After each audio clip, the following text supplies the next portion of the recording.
What's up everyone, and welcome to Video Game Book Club, the 500 subscriber special video that I promised you all that I would do. So I reached out to our Discord community to kind of gauge what type of video that people would want to see for a 500th subscriber special episode. And the majority of everyone seemed to want a room tour. So that's basically what you're going to get, is a room tour, a quick room tour, and then maybe like a quick overview of some of the better finds and some good gaming memories for the stuff that I have collected over the years. But do be warned, a lot of my stuff is in boxes in a basement because it's not technically a game room, it's a game loft. I'm missing half of a wall and also a whole wall. So I'm missing a wall and a half that I would have for like shelves and other stuff like that. So without any further ado, let's go ahead and get into the video that you all wanted. A game room tour from Video Game Book Club.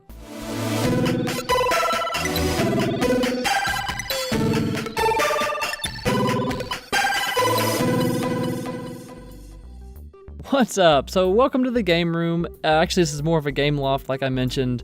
Definitely missing a wall and a half of stuff, but you know, I've managed to squeeze a good amount of stuff into what I've got using some storage shelves and some storage units from local stores. So we use it to the best of our ability there.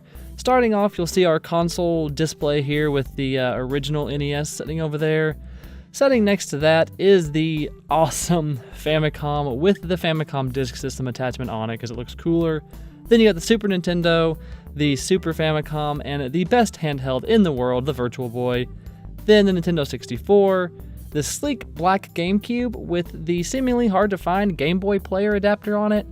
2 Wii's, all of the character Wii remotes. I do have Yoshi, he's around here somewhere. I don't know where right now. We'll find him. And then next to that we have our dead PS4, the PlayStation original, PlayStation 1, and my sadly only Sega console, the Sega Genesis. So that's just random there. And then we'll move on over here where we've got those AliExpress Pro controllers, all 4 of them, $20 a piece. You can check that video out if you want to. Then some random Amiibo sitting there. Daniel's Xbox One S Gears of War edition, which is pretty sweet, I have to say. There's a random Switch case. There's my Switch controller dock that charges the Joy-Con, and then if I grab the Pro controller here, got a little adapter that goes in the USB-C port on top of that controller, and you just kind of set it in there, and it charges it up. Then we have our Pixel PAL type thing, Mario, and then the Switch with its sweet Joy-Cons. This Hori Joy-Con that my wife got me for Christmas. I use it every now and then. The D-pad's not too bad, but it only plays when it's connected to the Switch. Then we've got the Switch games here, go down a little bit, the case is in the way, but that's okay. Then we get into the Wii U stuff, some more Wii U, on, down, and a random case and grip for the Switch.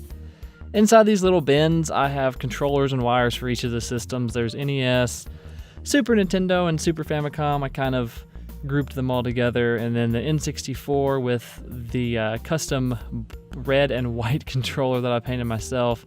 Brawler 64 transparent purple, and then the transparent, that's supposed to be red. It looks really pink, but that is the Brawler 64 transparent red. Then some more controllers and cords, all that fun stuff down inside that bin. Then we got another bin full of GameCube stuff, the Smash Bros. Controllers that they came out with for the Wii U. I've got 3 of those, 2 black and a white one, and some connectors, cables, power adapters, everything else. Here's some random cables, some USB controllers, my big Xbox Duke controller, just a bunch of random stuff in here, charging cables, the USB-C cable that came with the AliExpress controllers. Nothing really special inside there. And then we've got our kind of our PlayStation thing. These aren't PlayStation specific headphones. They're just headphones that I use for the PlayStation. Nothing really fancy about them there. They're just skull candy. Some more cables and stuff that and some controllers. Nothing big. There's my LCD screen for that PS1 that you saw earlier. For, you know, when I was little and I would go on car rides and stuff, plug that bad boy in, play PlayStation while I was riding, unless you hit a pothole, and then it skipped, but that's okay. And the controllers. There's our Wii U, followed by a tub full of just Switch stuff, cases, boxes, controller boxes. There's no telling, honestly, what all's in there. Then next to that, I've got some pop figures. I'm not a huge pop collector, but I will get the ones that are based on video games that I like. These are the Kingdom Hearts ones. Riku, Kairi, the main ones, minus Donald and Goofy. And just a random, I didn't know what to do with this space box for Mario Party 10 and the Amiibo. Same way over here with Yoshi's Woolly World and the Amiibo there. And then this is our kind of our Sega box. I've got for only having the Sega Genesis, I've got a ton of hookups and controllers and stuff. And then I've got the original manual that came with my very personal original Sega Genesis when I was little. Got all the manuals and guides and stuff for that, which is kind of neat. That Sega Genesis I showed earlier is not my original one, but that paperwork is. PlayStation controllers, gamepad there. Then this is my current gen PS4 and Xbox One collection. I don't have a ton of games for it, so that's all there is to those. More pops, Mega Man pops, Mega Man, it's just Mega Man Central over here. In here we got some batteries, a hammer, some screwdrivers, and just random stuff like that, nails for posters. Random Yoshi lunchbox my wife got me one year for Christmas. So it's just kind of sitting there taking up space. In this one, we got some checkers, a Splatoon water gun, and this Mario Maker snow globe from GameStop. This is actually my second one. The first one had all the liquid kind of leak out of it, so that kind of sucked. But then there in the back, if you can see it just barely, it's Mario Chess. Here we've got some of the stuff that I use for doing the Mario Maker Monday stuff, like cables and microphones and things like that. And then down in this one, we've got some of my repair tools for opening up Nintendo carts, taking apart consoles and stuff like that. Nothing big there. Up here, though, is my pride and joy, the Twin Famicom. Absolutely love this thing to pieces. It plays Famicom and Disk System games. Here we got a switch here. You can put in Famicom games there, flip it up, and then you can insert your disc games to play them that way. Got the eject button for the carts, power button, reset button. I just love this little system. The bad thing is they did not disconnect the controllers. Like, my least favorite thing about the Famicom is that the controllers are connected, and they did not change that on the Twin Famicom, and that kind of sucks. But otherwise, I absolutely love this system. And here are my Famicom games, ending with Kid Dracula that just came out on the Castlevania collection for North America, but this version is actually a lot better than the Game Boy version, in my opinion, that we actually ended up getting. So it's nice to have that in the collection. We got some Mario games, Mega Man, DuckTales. We got Samurai Pizza Cats is a great game. Mother, you can check out our review on Mother and get our feelings on this classic JRPG. But yeah, so those are my Famicom games. Not a ton, but some good ones to play around with for sure. Then we've got some Super Famicom over here, some loose games, a Dragon Ball fighting game here, and then I tried to get most of them unboxed for Super Famicom. I don't have a ton. Then you get the 3D system for the Famicom. You plug it in. There's not a lot of games that support that, but there are like a couple. So that's a pretty neat little peripheral there. My Famicom disk system box with everything in it. So my disk system is a complete in-box system, but the box is just kind of sitting there with stuff piled on top of it. And then we have our 1UP card that I use to clean out carts and all sorts of other stuff whenever I get new ones in. Some random Famicom disk system manuals for the loose games that are just kind of sitting around that you see here, just sitting in stacks. Just, loose games, some complete in-box games. There's a Mario game there. That was made special with like radio hosts from Japan, so that one's pretty cool. Just, loose games, got a bunch of them. It's been a hobby of mine for the past couple months, is collecting these Famicom disk system games. It's a neat little thing to have, but Probably went a little bit too crazy on it for sure. And then here is our wall of Amiibo. It's kind of crazy when you look at it and think about how much each one of them cost, because I don't like to do that math in my head. But at first, I never thought that I would get into Amiibo. I remember having a conversation with Daniel about how kind of dumb it was, but Nintendo has made a fortune with these things. They made a fortune off of me. And yeah, I haven't bought any of the new Smash Bros. Amiibo that have come out. I didn't get any of the Animal Crossing ones. But for some reason, I did buy all the Splatoon ones. And here's just a poster from My Nintendo when they were going out, or Club Nintendo, when they were going out under, and they had the last of their physical goods there. There's a clock. And then, let's see, there's a window, so that's pretty neat. And then that is a Super Mario Maker poster, like a timeline review that was a pre-order bonus for Mario Maker from GameStop that I got. I had a guy that I knew who worked there that just gave me that. Here's my wall of Mega Man stuff. Those perlers, I made those perlers, and then 2 more pops, the original Mega Man box. 2 prints that kind of go side by side there, and another Mega Man print. Some plushies for Mario, Mega Man and Bass poster. Those 3, the middle poster, the Xenoblade one there, is another Club Nintendo one. And that setup there took me forever to get right and laid out, so it didn't look like complete garbage. The Clay's Man Cave thing was a gift from my wife. So the Pokemon poster, got Mega Man and Proto Man plushie there. Secret of Mana 2 Repro poster there. And the original Smash Bros. Lineup in that poster. You got Sans, Snorlax, and a Pokeball plushie pillow. Here's my shelf of handhelds. I don't really have a lot. I've got 2 Game Gears for some reason, a Pokemon Center, or a Pokemon themed Game Boy Color, some DS stuff. I've got the Sun and Moon new 3DS. I've got the X and Y 3DS XL. Just some random DS handhelds. Game Boy Advance SP. One of my favorite systems, except my hands are way too big for the SP. Just a 3DS IXL maybe? I don't know. And then 2 cheat devices for Pokemon on the Game Boy and Game Boy Color, because that's fun. There's my Pokemon shelf with the 2 Funko Pops released for the Pokemon so far. And then you get down into the Super Nintendo stuff. Again, this isn't all of it. Got a lot of it missing, tucked away in boxes in the basement. No big deal, but this is kind of where it sits right now on my shelf. So you got my Earthbound perlers there that I made, and Chrono that I made also. This shelf here I had no idea what to do with, so we'll just skip on past it. It's just boxes of collector's editions things.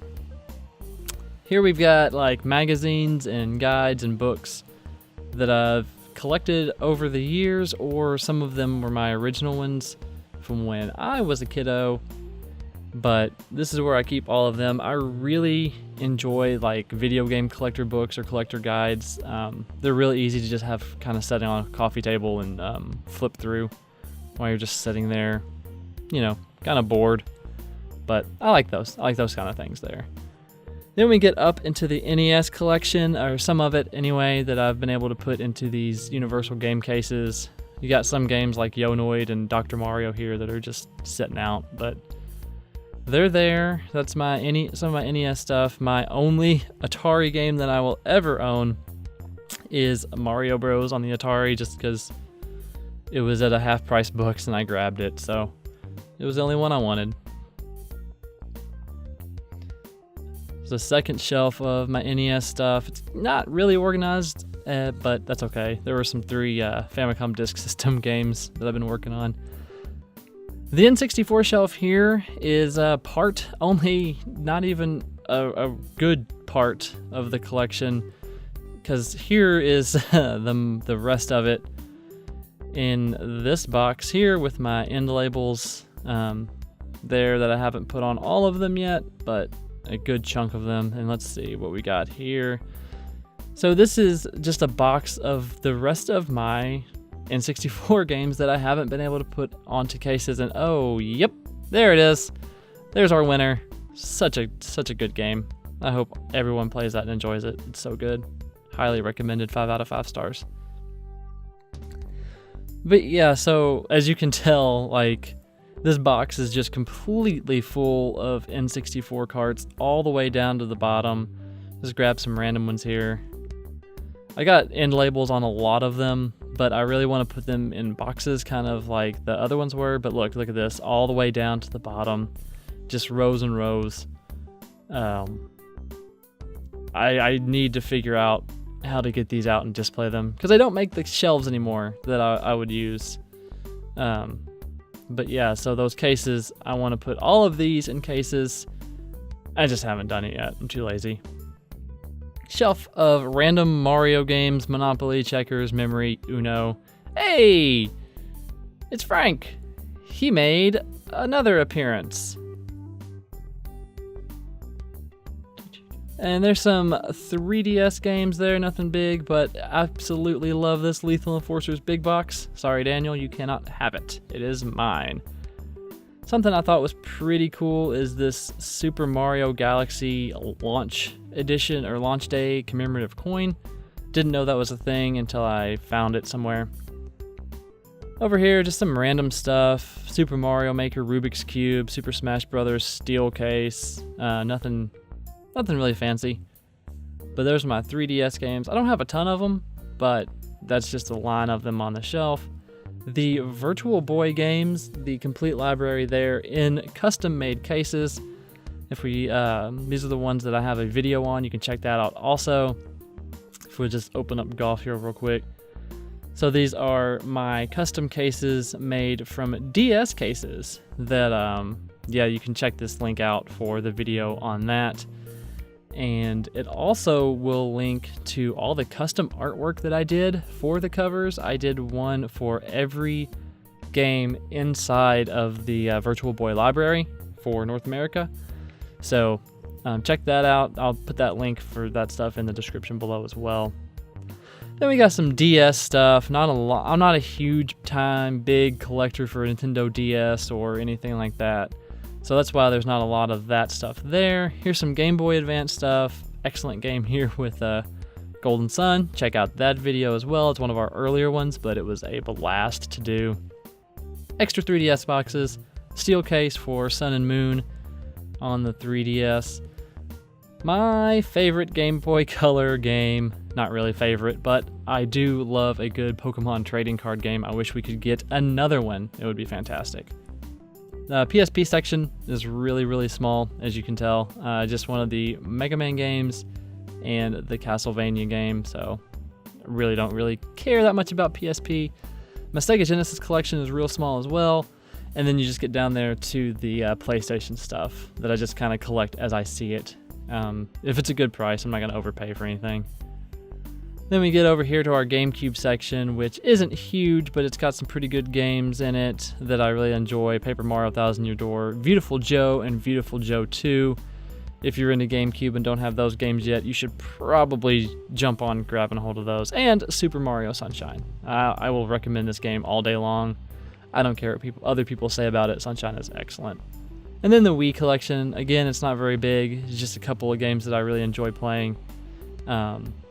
But over the years, I've gotten more and more. So that is pretty much the game room or the game loft. Now I guess we're gonna head over here to the couch probably and start some good game finds.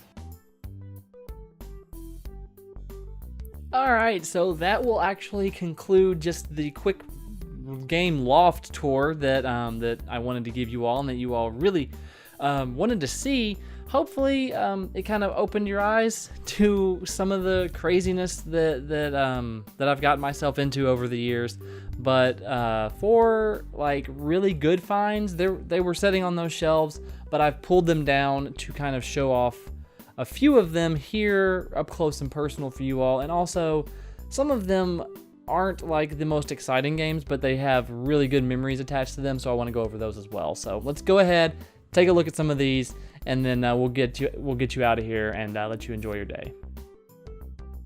Okay, so first up, you saw it when I was showing you all the Virtual Boy stuff. It is Virtual Boy Golf. So what with Virtual Boy Golf, I had to order it off of Amazon because finding Virtual Boy games in the wild is not something that really happens where I'm from.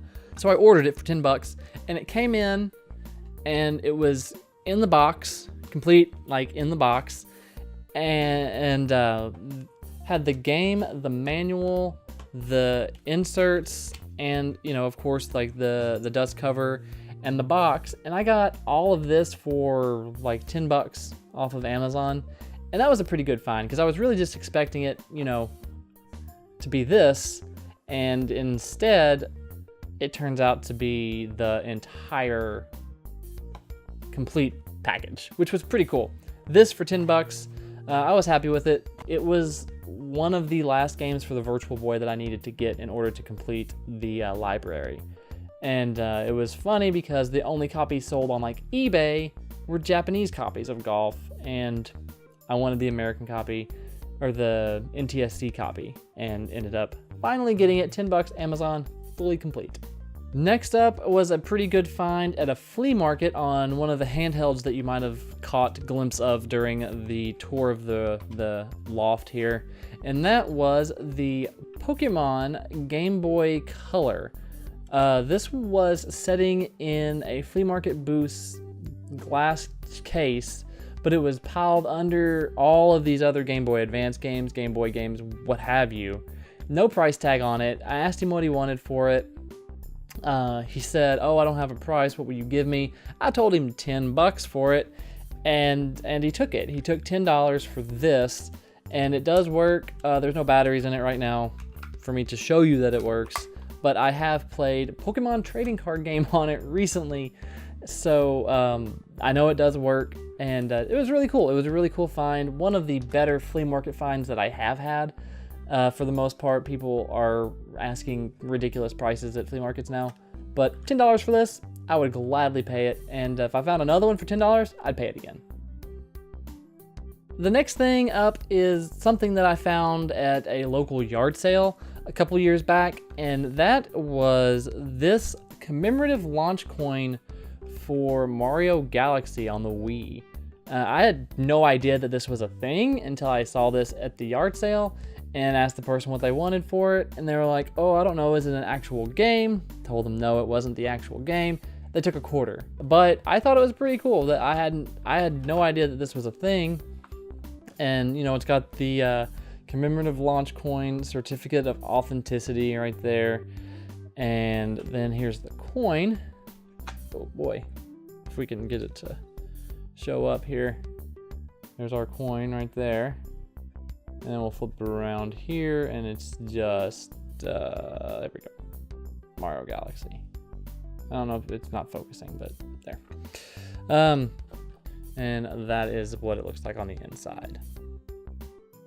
So I thought that was kind of neat for a quarter at a yard sale. Absolutely. Somebody probably lost a piece of their childhood with this for a quarter, but I gained something that I think is pretty cool for Super Mario Galaxy. Next up is another flea market find, and this is actually from the Wii U era for the Wind Waker HD remake, and that is the big Ganon statue, the Ganondorf collectible figurine. It's with the Wii U. So this, again, I don't know what it would be now. I think I paid $15 to $20 at the flea market because the game wasn't in there.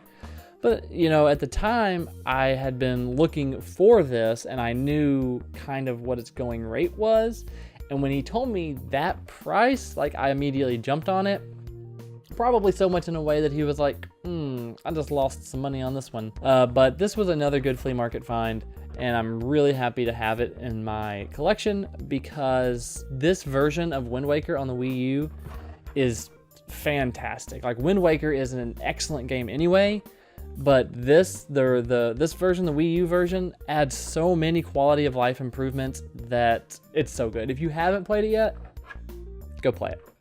And play the Wii U version if you have access to a Wii U. If not, the GameCube version is fine. You'll just hate the sailing. So Go play it though, really. It's good. One find that I had that was actually at a game shop that doesn't really happen that often because those prices are usually pretty high was this GameCube with the Game Boy player and the disc to go with it. So this find was actually really good because I was with Daniel. We were out game hunting one day, and we walked in this shop, and behind their glass case they had this GameCube and then just the Game Boy player with the disc separated from it. And for this package, the package that I ended up getting, they wanted $50 to $60, I think. And then for just the Game Boy player with disc, they were asking $40 or so for just that. And it was, we kind of looked at each other, and I was in the market for a GameCube at that time anyway. And we looked at each other, and it was kind of a no-brainer. Like, you basically are getting this GameCube for $20 plus the GameCube or the Game Boy player with the disc. That absolutely was a no-brainer, so I jumped on that. So that's probably one of the better stories for a game shop chain that I've got. One thing that you didn't see, except you might have just seen it then, but you didn't see it during the actual tour of the room because it was in another room hooked up to a TV, was this Nintendo 64. Well, this isn't the 64. This is the 64. But this Nintendo 64, I got on an eBay auction for, man, I want to say $30 to $40. It was listed as broken. You know what? It was $30. I do remember it was $30 for this. And it was listed on there as 4 parts, broken, doesn't work, as is, that whole deal. So I was like, all right, for, $30, I'll take it. And if it's really broken, at least it looks nice setting on the shelf. So got it. It came in, I unscrewed it, took it apart, cleaned all of it out. Because yes, when I got it in, I put a game in and the game did not play. That's fine.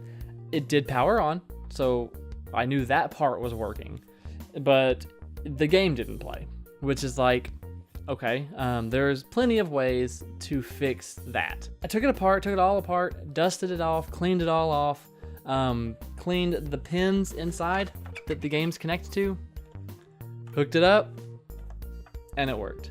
So I got a pretty sweet N64 system that I got it for $30, and it did have the expansion pack with it when I got it, plus the official controller that goes with it, and also like all the hookups, the whole deal. $30 off of eBay. I was really happy with that. Something weird that I've got in my collection that you did not see during that tour was this LodgeNet N64 controller. Now, what's so different about this is, like, if you look at the connector here, you can tell that it's not a typical N64 connection.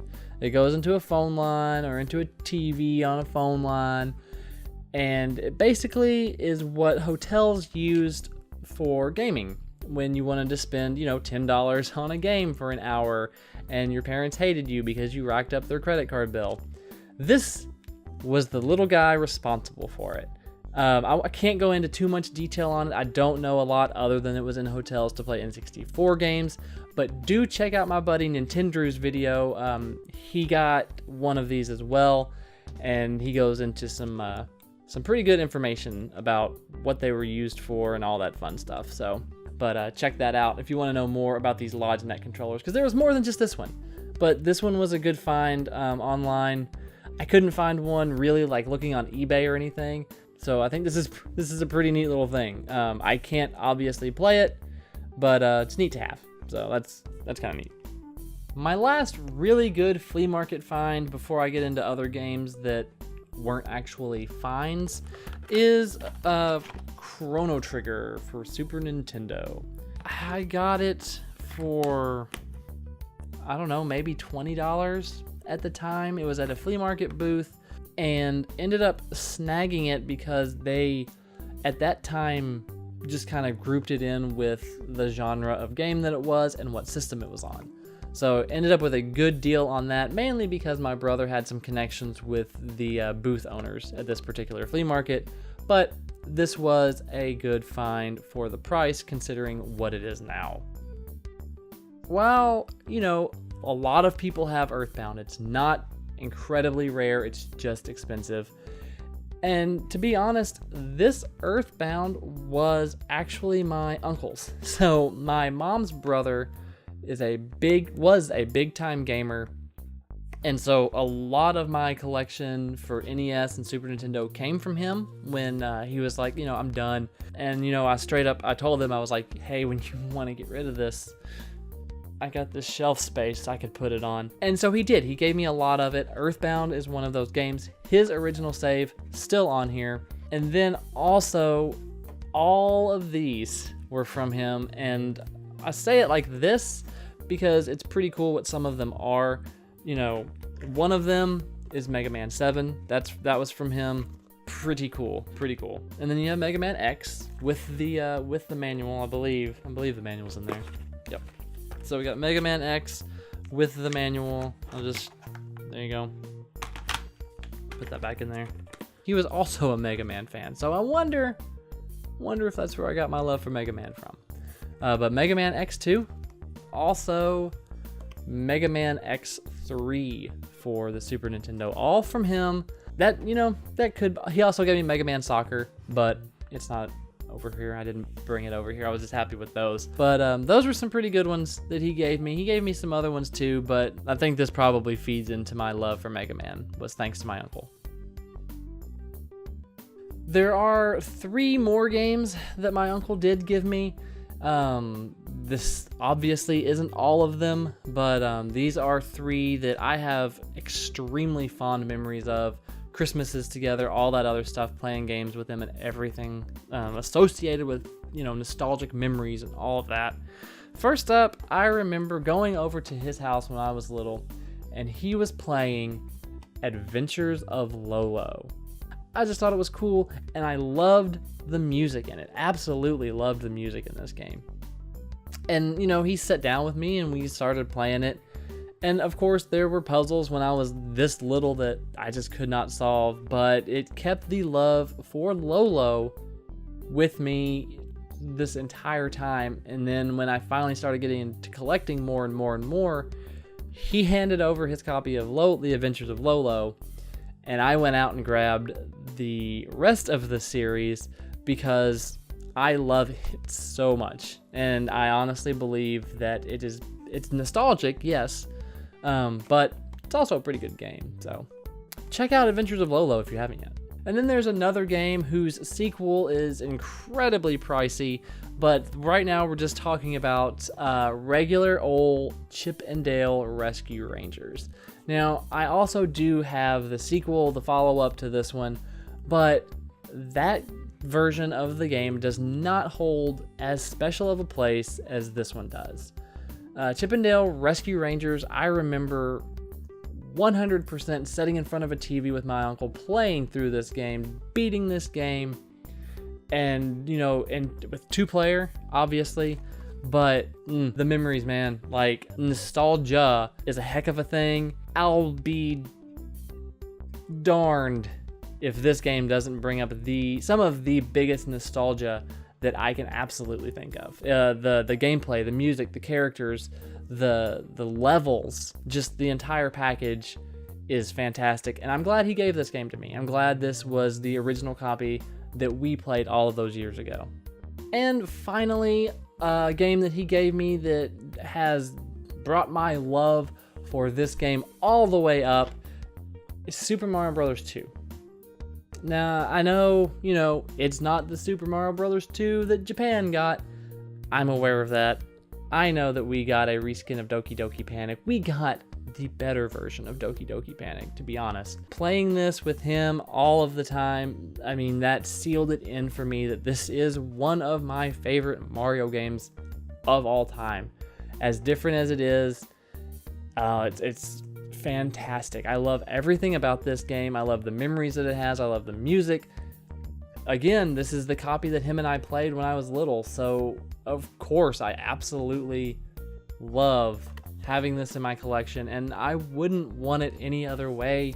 This is the game that we played together. You know, he blew into the cart the same way that I blew into the cart, and now I use alcohol to clean it off because that's what you're supposed to do. But memories are a strong thing. All right, everyone, that is gonna do it for this 500 subscriber special episode that everyone wanted to see. The Game Loft tour, the gaming finds and memories, all that fun stuff. Hopefully this was good. Hopefully this is kind of what you all wanted on a little bit. Thank you all for the 500 subscribers. We really do appreciate it, and we hope to keep growing. We hope you stick around with us. We've got some videos planned, we've got some streaming events coming up later in this year. We're gonna stream for Extra Life again. We did that last year. We're gonna do it again this year. Thank you all again for 500, and here's to 500 more on the road to 1,000. Let's do this thing and plan some other big video event for when we hit that milestone. But until next time, take care, everyone. Well, thanks for sticking around till the end of this video. Here's 2 more videos just in case you enjoyed what you saw in this one, and if you really enjoyed it, feel free to like and subscribe, and also click that little bell icon just so you get updated every time we post a new video. And until next time, take care.